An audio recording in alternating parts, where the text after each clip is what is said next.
Get your guitar out, you big glorious Jim bro. Just like the awkward settling into the space. Look at all Sky's guitars. Sky's not very proud of his guitar collection. Yo, this is Sky Moon Clark from FROGG. And this is Will Brown, also from FROGG. No kidding. Yeah, he plays the very, very large mandolin, and I hit things. Yeah. What drives you as an artist to create music? Well, you see, there's a gas pedal and a steering wheel, and I can't envision a version of myself that doesn't do this, so that's what it is. It's a compulsion. Sky, where does the band's name come from? So the band name is actually a funny story. My sister was kind of more popular in high school, and back in 2009, we had a little cover band. We mainly played a bunch of Children of Bodom and Synergy songs. And Nightwish. And Nightwish, yeah. We like Nightwish. And but essentially, I didn't sing, I screamed, and my sister's songs, so we were like, we should get somebody who also sings in the band. And her only condition was, we're either going to be Cheese with 3 E's or Frog with 2 G's. So we chose Frog, and that was kind of like, 2009, you're 16, 17, whatever it is. Life is different then. And then a decade later, he hits me up. He's like, hey, I'm putting out an EP. Will you be the live drummer? And I said, I'm out of town. But now, I'm not out of town. So I'm in the band, and we're doing a record. Yeah, that's right. Will and I used to... So Will and I live in the same town. He actually lives 2 minutes away from me now, which is really convenient for practice. And back in OG Frog days when we were a high school band, we would get together on the side and play like Fortress by Protest the Hero. We were big into Blood Meat and Sequoia Throne. Those were big songs back then, I feel. So I would show up and play all the leads, and he knew all those songs on the drums, and we kind of just jammed for fun on the side. We wrote like a song together. We both went to college up in Boston at Berklee College of Music. We wrote like a really techie tech death song that's actually going to be on our album. Yeah, we're reworking a decade-old arrangement. Yeah. Or more. It's going to be a 2-part song because it's like... The big long one. It's like 14 minutes long. Yeah. But that's where the band name comes from.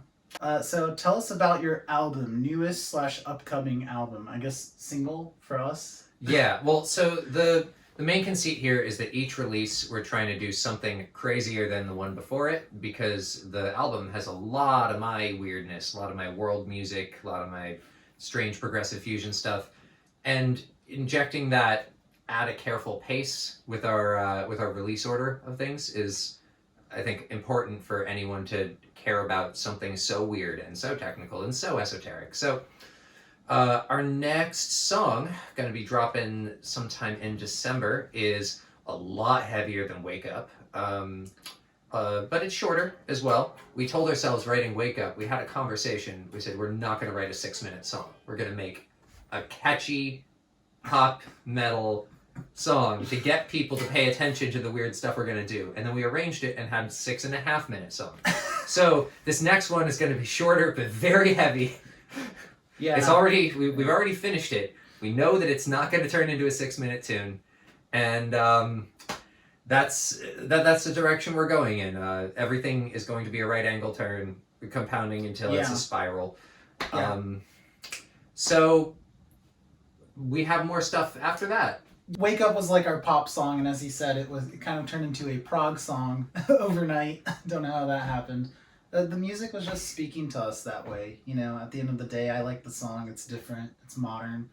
But yeah, we have a single coming out in December, Dandelion. Will was just talking about it. It's heavy, it's dark, it's quick. We have another, probably... That's your exclusive right there. We haven't told anybody what it's called yet. Oh, yeah, I guess so. Including the bass player...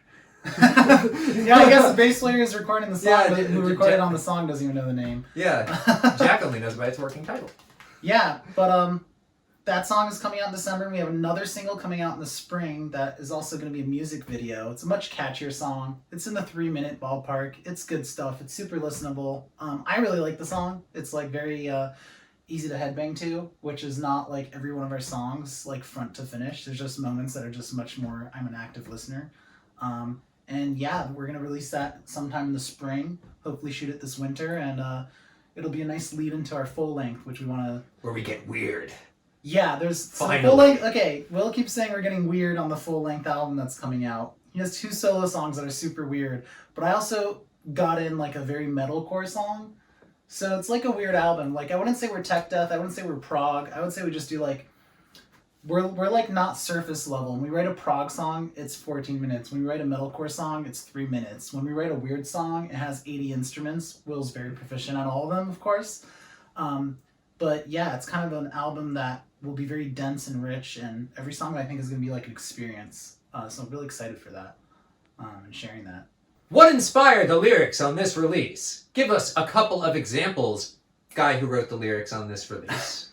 Technically, Emma Ray is also credited. Yeah. Our feature artist, Emma Ray, who sang and also played the guitar and technically real piano on the tune. Well, she was on the choir vocals on the EP Yeah, as well. all the choir. It's no fake synths. It's just layers of her voice as a keyboard pad. Yeah, she was in this thing more before I was. She was back on the EP. I always like using a real voice instead of like a choir, MIDI choir. I wrote 0 lyrics on Wake Up, but I wrote a bunch of the lyrics on the next one. So, That's Wake right. Up. What's it Yeah, about? Wake Up is a song that can mean 2 different things. The main layer that's like obvious in the lyrics is like being in a metaverse. A little cheesy, a little done and tired.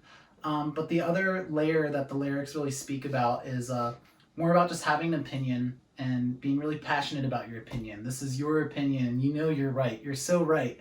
And you go out and you debate and you argue and you drink with friends and you put yourself out there, only to then, do a period of self-reflecting and realizing, oh shit, I was fucking wrong. The facts are not in my favor here at all. And you're kind of, you feel like a jackass and an asshole, and there's like no like taking it back or anything. Like we have a lyric in the pre-chorus, better than lucidity when nothing is real. So again, when nothing is real is like, yeah, we're in a simulation, our government is choking us out, whatever, robots are running us. But it's also just, nothing is real because your facts are bullshit. So try to write lyrics that are kind of interpretive, in a sense. So it's not necessarily about like one single thing. Different parts of the song have different emotions to it. So Our rule is our songs mean whatever you want them to mean to you, as long as you don't project what they mean to you onto us. what is the story behind the album cover artwork? Okay, so retro, like cardboard box tech aesthetic, be it old Sega Saturn games or there's just a bunch of like old software that came on floppies software that came on hardware. We had a totally different piece of artwork for Wake Up, but this was like a draft thing and it really caught my eye, so I kind of fought for it. And I think we have this repeating binary code thing in the corner that has the when. Oh, is it at the top? Yeah, it's kind of in the top. Top On the side is better than lucidity, and then Yeah, better than lucidity when nothing is real. Yeah. Kind of repeated over and over and over again. Just a fun insinuation of the lyrics in there, unless we did it wrong, which I haven't double checked. No. It's, on the side of the art, there's better than lucidity, and then when nothing is real is in the binary code on the top of the artwork. I thought that was cool. Again, Matrix theme, a little tired in the metal scene, but Yeah, but it's more fun when you do like then a retro tech aesthetic, right? yeah, I mean, I'm a nerd. I like World of Warcraft. I like The Matrix. Are there any new albums that have caught your ears? For me, it's definitely Scar Symmetry's The Singularity 2.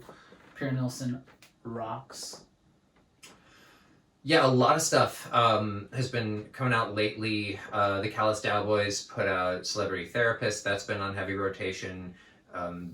Diablo Swing Orchestra with Swagger and Stroll Down the Rabbit Hole. I'm also going to shout out to some old friends of mine. Myth of I are putting out a record called Blood. Some old Berkeley friends. And I think that's out. Is it out already now? I'm pretty sure I listened to the whole thing on YouTube like a Did it? week ago. Yeah, it slaps. Yeah, It slaps. very, very, very I don't know good. those guys at all, but I like the songwriting and I like the production. on it. Yeah, I only heard that single Genova, but it slapped. It was good. Yeah, those guys are good. Yeah, lots of good stuff.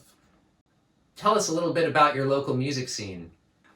Brooklyn, we're right outside of like New York City. We're like a 45-minute drive. That's kind of the whole shtick of where we live.